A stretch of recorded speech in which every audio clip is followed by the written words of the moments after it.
Hey guys, this is Ashish and you are watching banking type. तो दोस्तों, आजकल हर bank एक से एक बढ़कर ऑफर दे रही है, लेकिन जब बात आती है ट्रस्टेड, रिलायबल और फीचर से लोडेड सेविंग अकाउंट की, तो ICICI bank regular saving account का नाम सबसे पहले आता है। अब सोचिए, अगर आपको एक ऐसा अकाउंट मिले जहां मिनिमम एफर्ट में अकाउंट ओपन हो जाए, जिसमें प्रीमियम सर्विस भी हो और मॉडर्न फीचर भी, तो कैसा रहेगा? हाँ जी, आईसीआईसीआई बैंक एक रेगुलर सेविंग अकाउंट सिर्फ एक सिंपल बैंक अकाउंट नहीं है, बल्कि एक ऑलराउंडर पैकेज है, जिसमें आपको मिलेगा smart banking experience, easy online access और आईसीआईसीआई का स्ट्रॉन्ग नेटवर्क का फुल सपोर्ट। और सबसे बड़ी बात, यह अकाउंट हर तरह के कस्टमर के लिए परफेक्ट है, चाहे आप स्टूडेंट हो, वर्किंग प्रोफेशनल हो या अपना बिजनेस चला रहे हो। तो चलिए इस वीडियो में हम डिटेल में जाएंगे इस अकाउंट के टॉप फीचर्स क्या हैं, क्या चार्जेस लगती हैं, क्या फ्री मिलता है और क्या ये अकाउंट आपके लिए बेस्ट ऑप्शन है या नहीं। वीडियो के एंड तक आपके पास एक क्लियर डिसीजन होगा बिना किसी कंफ्यूजन के, तो वीडियो को एंड तक जरूर देखिए और अगर पसंद आए तो लाइक, शेयर और सब्सक्राइब करना मत भूलिए। तो चलिए अब वीडियो शुरू करते हैं। तो दोस्तों, आज की इस वीडियो में हम बात करने वाले हैं अकाउंट मेंटेनेंस की, बेनिफिट्स एंड फीचर और हिडन चार्जेस और भी बहुत कुछ के बारे में। तो सबसे पहले हम लोग बात करेंगे एलिजिबिलिटी क्राइटेरिया के बारे में। तो यहाँ एलिजिबिलिटी बहुत ही सिंपल है। अगर आपकी एज 18 साल या फिर उससे ज्यादा है और आपके पास इंडियन रेसिडेंट हो, तो बस फिर आईसीआईसीआई बैंक के सेविंग अकाउंट खोलने के लिए आप रेडी हो। बस इतना ही सिंपल एलिजिबिलिटी है इस अकाउंट को खोलने के लिए। तो चलो अब बात करते हैं उन डॉक्यूमेंट्स की जो आईसीआईसीआई बैंक का रेगुलर सेविंग अकाउंट खोलने के लिए चाहिए होते हैं। गुड न्यूज ये है कि यहाँ पे सिर्फ आपको 3 बेसिक डॉक्यूमेंट ही चाहिए। पहला एक पैन कार्ड फाइनेंशियल आइडेंटिटी के लिए जरूरी है, और दूसरा आधार कार्ड आइडेंटिटी और एड्रेस प्रूफ दोनों के लिए वैलिड है, और तीसरा एक फोन नंबर जो कि आपके आधार कार्ड से लिंक हो, क्योंकि ओटीपी के थ्रू केवाईसी वेरिफिकेशन के लिए इंपॉर्टेंट है। अगर ये 3 डॉक्यूमेंट आपके पास रेडी है तो अकाउंट ओपनिंग का प्रोसेस फास्ट, इजी और पेपरलेस हो जाता है। तो दोस्तों, ये तो सारी बातें होगी डॉक्यूमेंट्स के बारे में। अब हम जानने वाले हैं आईसीआईसीआई रेगुलर सेविंग अकाउंट के बेनिफिट्स के बारे में। आईसीआईसीआई का रेगुलर सेविंग अकाउंट सिर्फ डॉक्यूमेंट्स और इजी प्रोसेस के लिए नहीं, बल्कि बहुत सारे बेनिफिट्स के लिए भी जाना जाता है।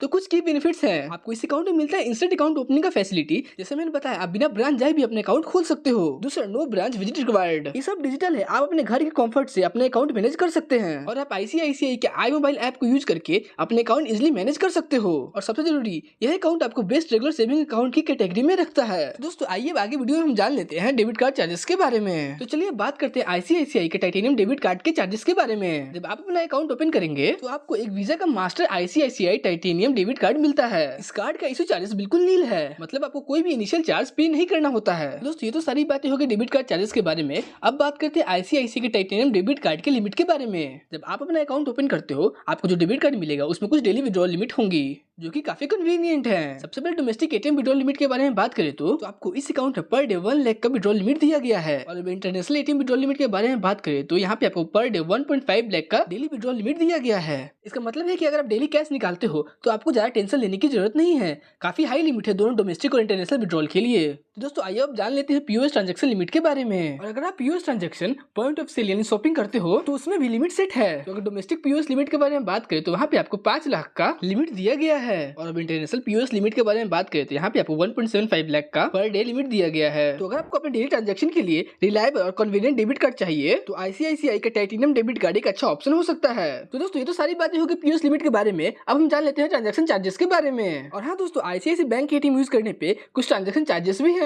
आपको हर मंथ के पहला 5 फाइनेंशियल ट्रांजैक्शन बिल्कुल फ्री मिलते हैं, और अगर आप नॉन फाइनेंशियल ट्रांजैक्शन करते हो तो वो भी बिल्कुल फ्री है। उनके लिए भी आपको कोई चार्जेस पे नहीं करने हैं। आप अनलिमिटेड नॉन फाइनेंशियल ट्रांजैक्शन कर सकते हो, लेकिन अगर आप ट्रांजैक्शन के बाद ही फाइनेंशियल ट्रांजैक्शन करते हो तो वहाँ पे आपको 21 रुपए पर ट्रांजैक्शन चार्ज पे करना पड़ेगा। दोस्तों, अब बात करते हैं अगर आप नॉन आईसीआईसीआई बैंक का एटीएम यूज करते हो तो क्या चार्जेस लगते हैं। आईसीआईसीआई बैंक के कस्टमर को मेट्रो सिटी में हर मंथ 3 फाइनेंशियल और नॉन फाइनेंशियल ट्रांजैक्शन बिल्कुल फ्री मिलते हैं, लेकिन अगर आप नॉन मेट्रो सिटी में रहते हो तो वहाँ पे आपको 5 फ्री ट्रांजैक्शन मिलते हैं, चाहे वो फाइनेंशियल हो या फिर नॉन फाइनेंशियल। तो दोस्तों, अब जान लेते हैं अगर आप फ्री ट्रांजैक्शन के बाद भी ट्रांजैक्शन करते हो तो वहाँ पे आपको क्या चार्जेस लगेंगे। आपको फाइनेंशियल ट्रांजैक्शन के लिए 21 रुपए पर ट्रांजैक्शन पे करना पड़ेगा, और नॉन फाइनेंशियल ट्रांजैक्शन के लिए आपको 8.5 रुपए पर ट्रांजैक्शन पे करना पड़ेगा। तो दोस्तों, अब हम जान लेते हैं अगर आप इंटरनेशनल बैंक एटीएम यूज करते हो तो वहाँ पे आपको क्या चार्जेस पे करना पड़ेगा। अगर आप इंटरनेशनल एटीएम यूज करते हो फाइनेंशियल ट्रांजैक्शन के लिए तो वहाँ पे आपको RS 125 प्लस जीएसटी पे करना पड़ेगा, और वहीं अगर आप नॉन फाइनेंशियल ट्रांजैक्शन के लिए यूज करते हो तो वहाँ पे आपको RS 25 प्लस जीएसटी चार्जेस पे करने पड़ेंगे। और हाँ, जिन लोगों को financial transaction non financial transaction नहीं पता है तो मैं उन्हें बता दूं,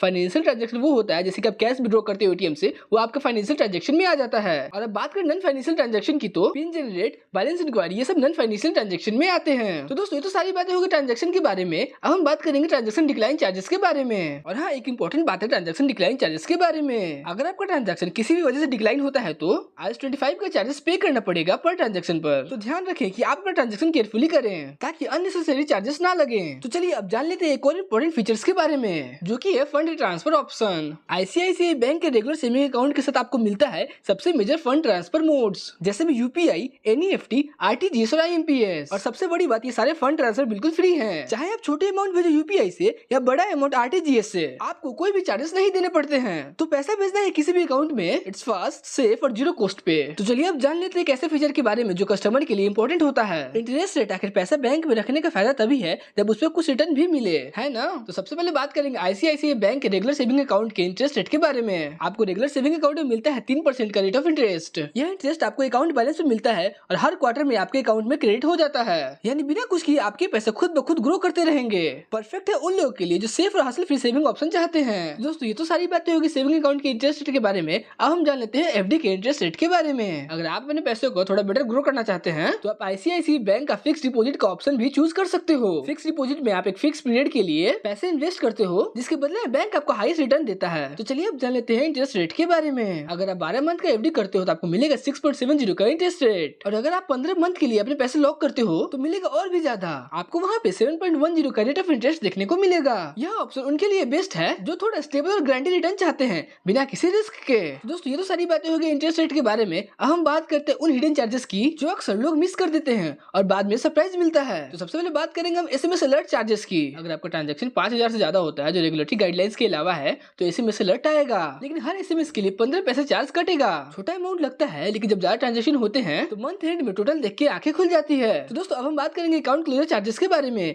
यहाँ भी हिडन चार्जेस छुपे हैं। अगर आप अपना अकाउंट 30 दिन के अंदर बंद करते हो तो वहाँ पे आपको कोई भी चार्जेस पे नहीं करने हैं, लेकिन अगर आप 31 दिन से लेकर 1 साल के अंदर अकाउंट बंद करते हो तो वहाँ पे आपको 500 का चार्ज पे करना पड़ेगा। और एक बार 1 साल कंप्लीट हो गया तो फिर से क्लोजर बिल्कुल फ्री हो जाता है। तो भाई बिना सोचे समझे अकाउंट ओपन करके तुरंत बंद मत करना, वरना वहाँ पे आपको 500 का झटका लग सकता है। तो दोस्तों ये तो सारी बातें हो गई हिडन चार्जेस के बारे में। और अब हम जान लेते हैं चेक बुक और पासबुक चार्जेस के बारे में। हर साल आपको 25 चेकलिस्ट बिल्कुल फ्री मिलते हैं। उसके बाद अगर आपको और चाहिए तो RS2 पर लिप चार्ज पे करना पड़ेगा। और हाँ, अगर पासबुक के बारे में बात करें तो पासबुक इश्यू करवाना चाहते हो तो बेस ब्रांच पे फ्री मिलता है, लेकिन अगर आपको डुप्लीकेट पासबुक इश्यू करवाना है तो वहाँ पे आपको चार्ज पे करना पड़ेगा, RS100 री इश्यू चार्जेस। और RS25 पर पेज अगर आपको अपडेट भी करवाना है। तो भाई ICICI के अकाउंट लेना है तो लो, फायदा भी है, लेकिन छोटी छोटी चार्जेस का ध्यान रखना जरूरी है, वरना बाद में बैंक नहीं आपका बैलेंस सरप्राइज देगा। तो दोस्तों आइए अब जान लेते हैं एक इंपॉर्टेंट पॉइंट के बारे में, जो कि है मिनिमम बैलेंस का। यह वो चीज है जिसको इग्नोर मत करना, वरना साइलेंटली पैसे कटेंगे। आपको minimum monthly average balance maintain करना पड़ता है, मतलब हर दिन के एंड में एक बैलेंस लेके उसका एवरेज निकाला जाता है। महीने के एंड में सिंपल मैथ बस थोड़ा ध्यान देना पड़ता है। आपके बैंक के लोकेशन के हिसाब से आपका मंथली एवरेज बैलेंस सेट होता है। अगर आपका बैंक मेट्रो या फिर अर्बन एरिया में है तो वहाँ पे आपको RS 10,000 बैलेंस मेंटेन करना पड़ता है। और वहीं अगर सेमी अर्बन एरिया के बारे में बात करें तो वहाँ पे आपको 5,000 का मंथली एवरेज बैलेंस लेकर चलना पड़ता है। रूरल एरिया में 2,000 और ग्रामीण लोकेशन में बस 1,000 का मंथली एवरेज बैलेंस मेंटेन करके चलना पड़ता है। तो दोस्तों जहाँ आपका अकाउंट है उस एरिया का मंथली एवरेज बैलेंस आपको मेंटेन करना होता है, वरना पेनल्टी चार्जेस भी है भाई। अगर आप रिक्वायर्ड बैलेंस मेंटेन नहीं करते हो तो बैंक 6% ऑफ द शॉर्टफॉल या 500 चार्ज करेगा, जो भी ज्यादा होगा।